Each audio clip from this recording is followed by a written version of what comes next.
Selamat datang di channel Alur Donghua. Sebelum menonton, silahkan subscribe, biar Mimin tambah semangat update-nya. Musim semi berlalu dan musim gugur datang. 2 tahun berlalu dalam sekejap mata. Pegunungan Bloodlight di barat Laut Toyokuni membentang ribuan mil. Energi spiritual di sini tidak terlalu melimpah. Gunung-gunung yang sunyi berdiri dalam jumlah besar, dan puncak-puncak yang tak berujung serta lembah-lembah yang dalam diselimuti kabut. Di lembah merah tua yang besar di pegunungan, ada bangunan padat yang dibangun di atas gunung. Dari waktu ke waktu, beberapa kultivator berjubah darah akan terbang melewati ketinggian rendah, dan bahkan ada beberapa orang yang bergegas masuk dan keluar dari gedung-gedung ini. Di aula besar di kedalaman lembah, seorang pria parubaya berjubah biru mondar-mandir dengan agak cemas. Dari waktu ke waktu, dia mengangkat kepalanya untuk melihat pintu batu besar di kedalaman aula. Pintu batu tertutup rapat, dan fluoresensi merah darah terus mengalir di atasnya. Kakak masih belum keluar. Suara seorang pria datang dari luar aula. Setelah itu, seorang pria kuat dengan wajah penuh bekas luka masuk dari luar. Dia pasti segera keluar. Kakak ketiga, bagaimana pengaturannya? Pria parubaya berjubah biru itu bertanya dengan agak cemas. Sudah ada orang dari 9 cabang yang telah tiba. 4 lainnya pasti dalam perjalanan juga. Murid aula dalam yang menangani masalah di luar hampir semuanya dipanggil kembali. Kakak kedua, apakah kita tidak terlalu mengerahkan terlalu banyak orang? Pria berwajah bekas luka itu bertanya dengan agak ragu. Dalam 10 hari yang singkat, 6 cabang diratakan dengan tanah. Hampir semua orang, termasuk pemimpin cabang, sepertinya telah menguap ke udara tipis dalam 1 malam. Tidak ada satu pun jejak yang tertinggal. Kakak ketiga, menurutmu apakah dengan kekuatan kita bisa melakukan ini? Pria parubaya berjubah biru menghela nafas dan menjawab dengan sebuah pertanyaan. Bagaimana mungkin? Tapi dengan cara ini, semua transaksi terhenti, dan kami mengalami kerugian besar. Saya khawatir kakak pertama akan menyalahkan saya karena membuat keputusan sendiri, dan dalam kemarahannya, pria berwajah bekas luka itu tertawa getir, tetapi setelah itu, dia sepertinya memikirkan sesuatu dan tubuhnya bergetar. Bagaimana mungkin aku tidak tahu? Tetapi jika ada penundaan sekecil apapun, saya khawatir kekuatan kita akan sangat rusak. Jangan lupa bahwa klan kecil dan menengah itu biasanya sangat menghormati kita, tetapi kenyataannya, mereka semua tidak sabar menunggu asosiasi pedang darah kita mati. Saat itu tiba, bahkan mereka yang berasal dari ras iblis pasti tidak akan melewatkan kesempatan ini. Pria parubaya berjubah biru itu juga mengungkapkan sedikit ketakutan di wajahnya. Dia kemudian menggelengkan kepalanya dan berbicara dengan suara rendah. Mereka berani. Siapa yang tidak tahu metode kakak? Tidak disangka kepala keluarga Yu, klan nomor 1 di Provinsi Lang, sebenarnya berani mengkritik tindakan asosiasi tersebut. Pada akhirnya, lebih dari 1.300 anggota klan telah diubah menjadi kerangka oleh kakak laki-lakinya dalam 1 malam, bahkan manusia pun tidak terhindar. Sekarang kakak telah menembus ke tahap transformasi Dewa Pertengahan, dia pasti akan dapat merobek mereka yang berani menghancurkan cabang kita menjadi jutaan keping. Cahaya ganas melintas di mata pria yang terluka itu. Aku khawatir masalah ini tidak sesederhana itu. Anda masih belum tahu, kan?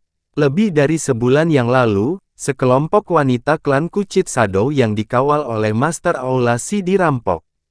Lebih dari 20 orang, termasuk Master Aula Si, menghilang, dan keberadaan mereka masih belum diketahui.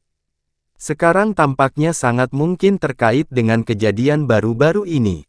Master Aula Si adalah yang kedua setelah Anda dan saya di tahap tengah tahap jiwa baru lahir. Bahkan Naschen Soul-nya tidak bisa melarikan diri. Jelas bahwa dia tidak datang dengan niat baik. Kata pria parubaya berjubah biru itu. Ada hal seperti itu. Tampaknya kekuatan pihak lain tidak kalah dengan Big Brother. Kali ini, kita mungkin harus memperingatkan orang itu dari sekolah Tengui. Pria berotot bekas luka itu menghirup udara dingin. Pada saat ini, suara klik terdengar dari dalam aula. Cahaya berdarah di permukaan pintu batu memudar, lalu terbuka dari kedua sisi. Seorang pria berjubah putih perlahan berjalan keluar. Orang ini terlihat baru berusia awal 30-an. Dia tampan dan memiliki wajah putih. Dia memberi orang perasaan lembut dan elegan. Selamat datang dari pengasingan, kakak. Melihat ini, pria parubaya berjubah biru dan pria berotot yang terluka itu buru-buru berlutut di tanah. Hehe, dua bersaudara, sebagai wakil ketua asosiasi kita, kamu tidak perlu terlalu sopan. Berdiri dan bicara, pria anggun itu berjalan perlahan di depan keduanya dan terkekeh. Mereka berdua mengucapkan terima kasih yang sebesar-besarnya sebelum berdiri. Kakak, aku. Pria parubaya berjubah biru itu maju setengah langkah dan ingin mengatakan sesuatu. Feng Song, saya sudah tahu tentang pesan yang Anda kirimkan kepada saya beberapa hari yang lalu, jika tidak, saya tidak akan keluar dari pengasingan. Saya tidak punya banyak waktu. Anda hanya perlu memberi tahu saya, apa kemajuannya sekarang. Pria anggun itu menyela kata-kata pria parubaya berjubah biru itu. Lapor kepada kakak, 3 hari yang lalu, cabang Suizhou juga menemukan metode yang sama. Hampir tidak ada dari lebih dari 200 orang yang selamat. Dikombinasikan dengan masalah sebelumnya dari Master Aulasi, kakak ketiga dan saya berspekulasi bahwa pihak lain setidaknya memiliki kekuatan transformasi dewa dan pandai menggunakan harta atau keterampilan atribut api. Kata Feng Song sedikit menyeka keringat dingin di dahinya. Itu dia, hampir tidak ada yang selamat. Hanya beberapa orang yang cukup beruntung untuk bertahan hidup. Feng Song, kapan kamu belajar menyebut nama Wen Jue? Pria anggun itu memandang Feng Song dan berkata dengan senyum palsu. Kakak, tolong maafkan aku. Orang ini sekarang berada di luar aula. Saya akan meminta seseorang untuk membawanya masuk. Hati Feng Song menegang dan dia dengan cepat berkata. Melihat pria anggun itu tidak keberatan, dia buru-buru berbalik dan memanggil keluar aula. Saat ini, pakaian di punggungnya sudah basah oleh keringat dingin. Tidak lama kemudian, seorang pemuda kurus dengan cepat masuk ke aula. Melihat 3 orang di aula, dia dengan cepat menekuk lutut dan membungkuk. Salam untuk presiden dan kedua wakil presiden. Tidak perlu upacara, bangunlah.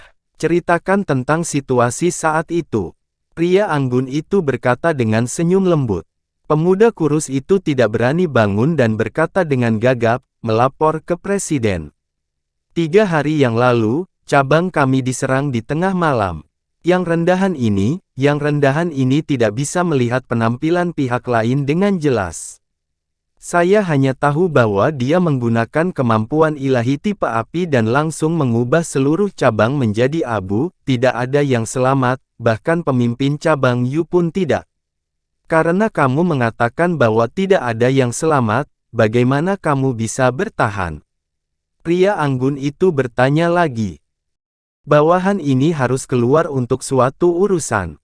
Ketika kejadian itu terjadi, saya kebetulan bergegas ke Gunung Panjin di luar cabang, jadi saya cukup beruntung untuk melarikan diri, kata pemuda kurus dengan rasa takut yang masih ada.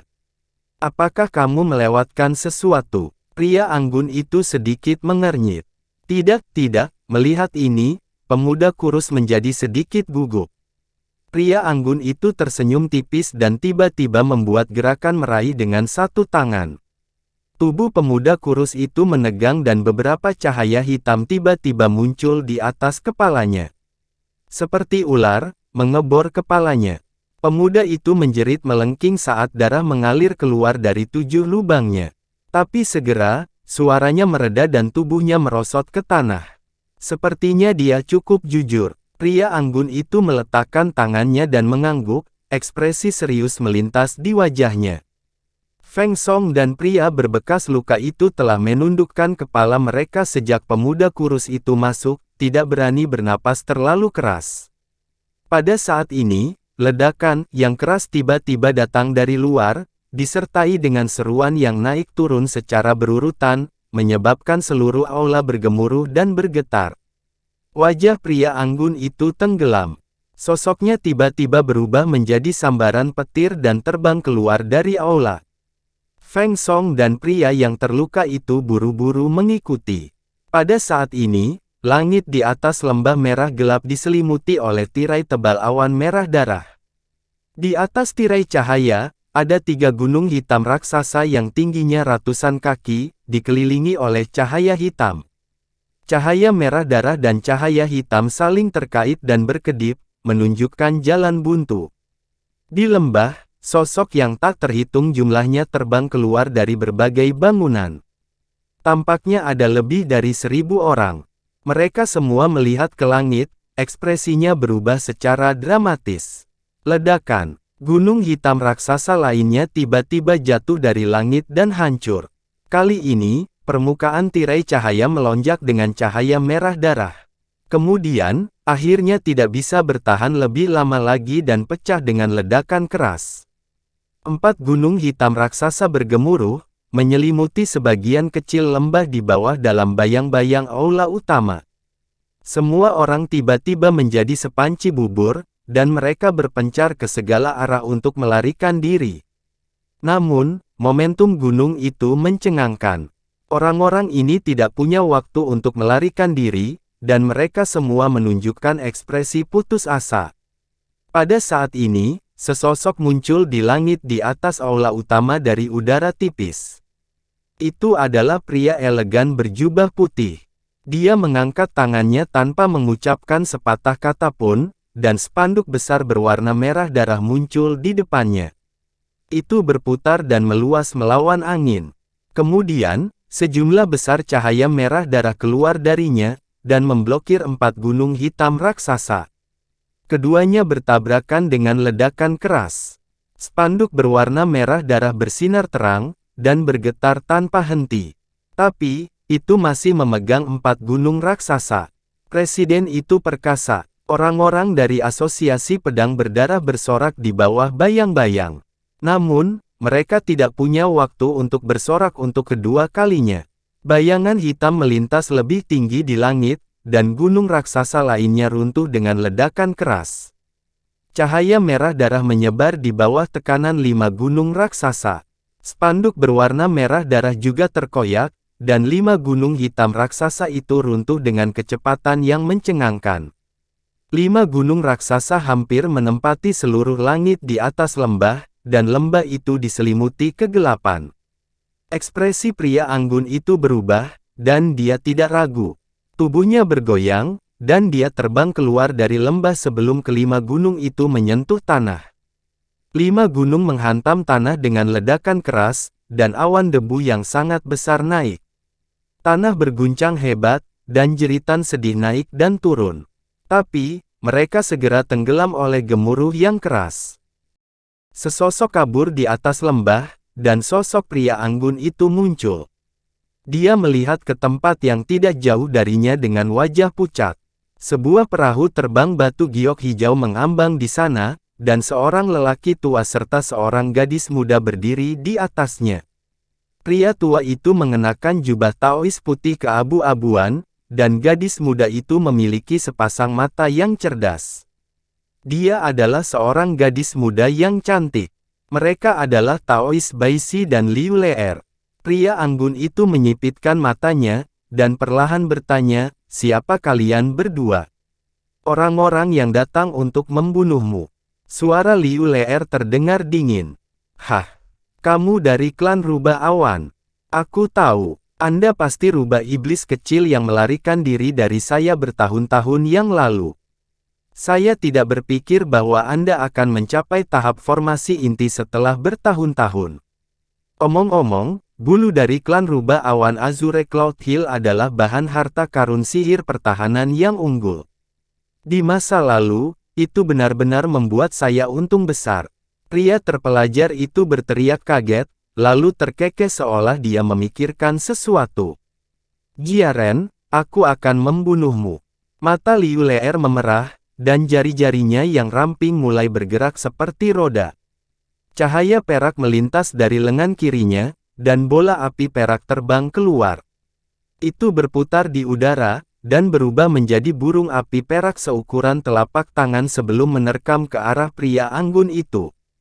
Saat Jiaren berbicara, dia telah melepaskan indera spiritualnya.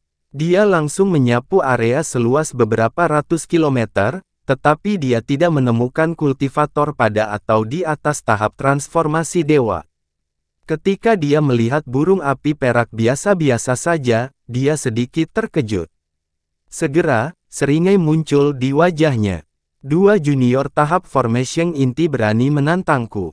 Sungguh lelucon. Dengan mengatakan itu, dia membuka mulutnya dan mengeluarkan cincin hitam.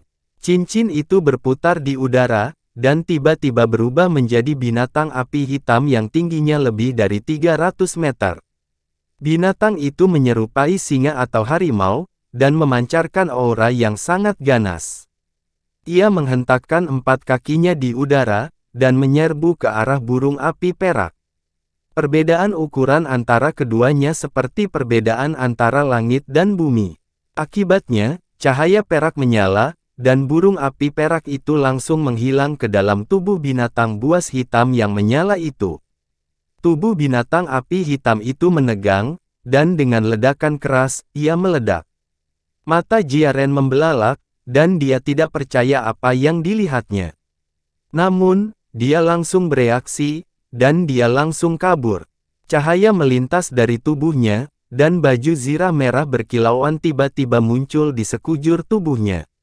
Namun, burung api perak itu sangat cepat, dan hampir langsung menyusulnya. Dalam sekejap, itu menembus tubuhnya, dan armor Crimson tidak mampu memblokirnya sedikit pun.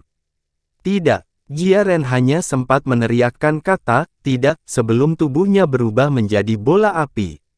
Semuanya, termasuk harta sihir di tubuhnya, dengan cepat menjadi abu. Burung api perak berputar di udara, dan dia membuka mulutnya lagi, menyemburkan gelombang api perak ke arah lembah di bawah. Saat turun, api perak dengan cepat meluas, berubah menjadi lautan api perak yang menyelimuti seluruh lembah merah tua. Dengan 5 gunung yang menekan mereka, mustahil bagi orang-orang di lembah untuk melarikan diri dalam waktu singkat. Pada saat ini, Liu Le'er melihat ke bawah ke lautan api yang mengamuk, dan pandangannya kabur oleh air matanya. Dia bergumam, ayah, ibu, kakak laki-laki, kakak perempuan. Le'er akhirnya membunuh musuhku hari ini. Aku telah memusnahkan Gang Pedang Darah, dan aku telah membalaskan dendammu. Setelah beberapa lama, Taois Batu Putih menangkupkan tangannya dan berkata, rekan Taois Liu, selamat atas balas dendammu. Ini semua berkat semua yang telah dilakukan rekan Taois Whitestone selama bertahun-tahun. Kakak laki-laki berkata dia akan mengingatnya. Liu Le'er menyeka air matanya dan membungkuk ke Taois Whitestone. Pada saat yang sama, pegunungan Spirit Flame, Puncak Cuyun. Di ruang rahasia rumah gua yang terpencil, cahayanya seterang siang hari. Sebuah kepompong putih besar berbentuk manusia berdiri di tengah ruang rahasia. Permukaannya diselimuti oleh benang-benang cahaya putih halus yang terhubung satu sama lain, lapis demi lapis. Tidak kurang dari 100 lapisan kepompong ini. Tiba-tiba, formasi di bawah bersinar terang, terutama pola nebula di bawah kepompong putih. Itu meledak menjadi cahaya menyilaukan yang memenuhi ruangan. Benang-benang cahaya terang di permukaan kepompong putih itu tiba-tiba menggeliat seolah-olah hidup. Kemudian, rune putih yang tak terhitung jumlahnya muncul di permukaan dan meluas dengan kecepatan luar biasa. Setelah kepompong mengembang dan menyusut, kepompong itu pecah.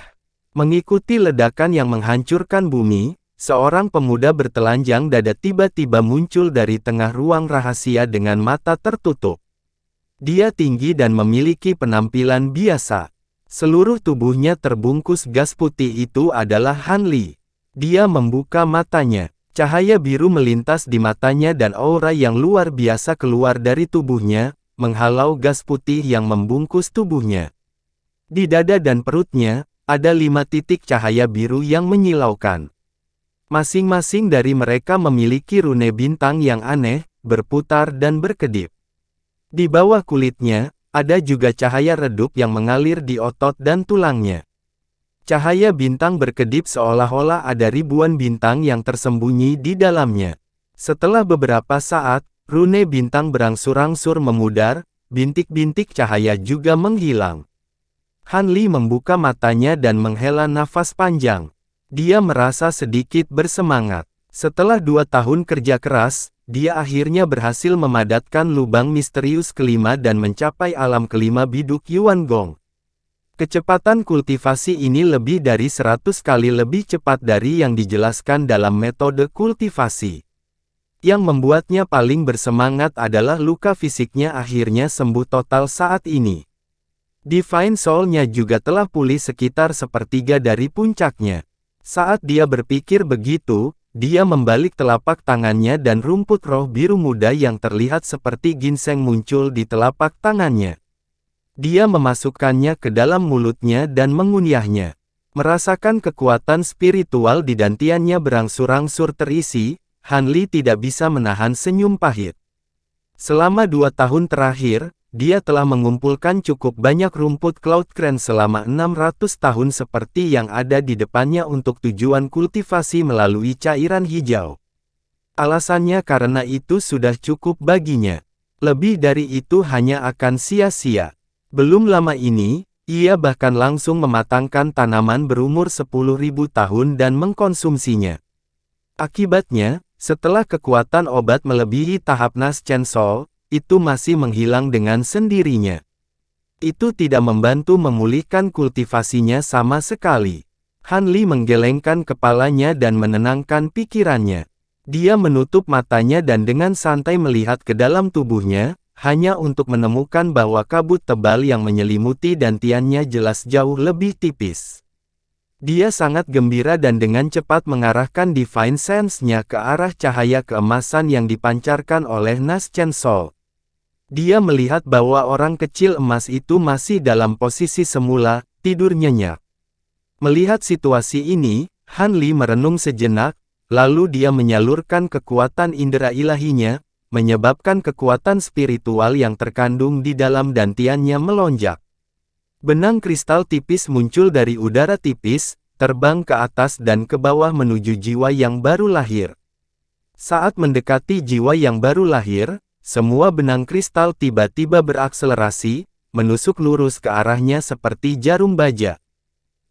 Pada saat ini, terdengar ledakan yang keras, dan cahaya hitam berbentuk busur menyapu keluar dari jiwa yang baru lahir, segera memblokir semua benang kristal. Tubuh Han Li bergetar hebat, dan dia hanya merasakan kejutan hebat di dantiannya. Ekspresinya berubah beberapa kali. Setelah menggertakkan giginya, dia tiba-tiba menyalurkan teknik roh budidaya. Ledakan. Kekuatan indera spiritualnya menyebar ke seluruh dantiannya, dan jumlah benang tipis tembus cahaya tiba-tiba meningkat secara drastis, berubah menjadi hamparan gelombang tembus pandang yang luas yang menabrak cahaya hitam berbentuk busur dengan kekuatan yang tak terhentikan. Cahaya hitam berbentuk busur hanya berkedip beberapa kali, dan akhirnya tidak tahan lagi, berubah menjadi asap hitam dan menghilang. Gelombang kristal tiba-tiba menenggelamkan orang kecil emas itu, dan Divine Sense Han Li akhirnya menembus ke dalam tubuh jiwa yang baru lahir sesuai keinginannya. Akibatnya, saat berikutnya, wajahnya menjadi sangat jelek. Tubuh jiwa yang baru lahir saling silang, dan ada 8 rantai hitam pekat yang bersinar dengan cahaya suram. Rantai ini hampir menembus seluruh jiwa yang baru lahir, beberapa terhubung ke anggota tubuh jiwa yang baru lahir, dan beberapa langsung menuju ke kepala jiwa yang baru lahir. Ada kabut hitam samar yang tertinggal di atasnya. Yang lebih mengejutkan lagi adalah pada rantai hitam ini, sepertinya ada semacam kekuatan hukum yang tidak diketahui. Han Li sedikit mengernyit, dan dia menyalurkan pikirannya untuk mengendalikan benang kristal untuk mengembun menjadi kapak kecil yang jernih, memotong lurus ke rantai hitam. Bila kapak kecil memotong rantai, dan tiba-tiba bergetar, lalu didorong kembali oleh kekuatan aneh, terbang terbalik, runtuh menjadi titik cahaya kristal di udara, menghilang. Pikiran Hanli sedikit terkejut, dan dia berhenti sejenak, lalu dia menyalurkan tekniknya lagi. Di bawah komando indera ilahinya, sejumlah besar kekuatan spiritual berubah menjadi asap hijau, mengembun dan melayang menuju rantai hitam. Itu melekat padanya seperti kabut tebal, mencoba mencairkannya. Namun, begitu asap hijau bersentuhan dengan rantai, rantai itu segera mulai bergetar dengan cepat. Gumpalan kabut hitam tiba-tiba meningkat, dan dengan sangat cepat, mereka membungkus asap hijau dan menelannya. Melihat ini, Hanli masih tidak mau menyerah, dan gerakannya berubah lagi. Pada saat yang sama, di suatu tempat di dunia surgawi, di gurun yang luas dan tak terbatas, langit suram, dan udara diliputi bau debu yang menyengat dan menyesakkan. Angin kencang melolong di sekitarnya seperti ratapan ribuan hantu, dan lapisan pasir yang terangkat menutupi seluruh cakrawala. Di langit, puluhan naga pasir kuning berguling ke depan seperti tembok tinggi berwarna kuning yang menghubungkan langit dan bumi. Itu menggelinding ke depan, semakin lebar, dan momentumnya semakin besar.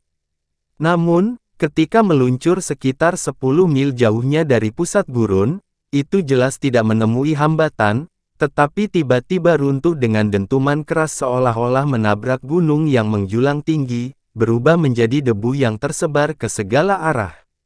Di tengah gurun, ada aula megah yang tingginya lebih dari 100 kaki. Aula itu kuning, dan tidak ada ukiran di bagian luarnya. Itu tampak seperti terbuat dari pasir kuning, memancarkan nafas yang sunyi dan tidak canggih. Bagian dalam aula agak luas, dan ada puluhan pilar persegi tebal yang tersebar di mana-mana. Lusinan anglo digantung di dinding di kedua sisi aula, memancarkan cahaya hijau yang suram, menyebabkan seluruh aula tampak lebih suram, dan menguraikan kursi lebar hitam pekat yang sepi di kedalaman aula. Yang aneh adalah angin bertiup di luar, tetapi aula itu sangat sunyi. Hampir tidak ada suara. Dentang-dentang. Ada seorang pria parubaya kurus duduk di kursi hitam pekat. Dia sedikit mengangkat telapak tangannya yang layu, menyebabkan rantai hitam kehijauan yang melilit lengannya mengeluarkan suara gesekan logam.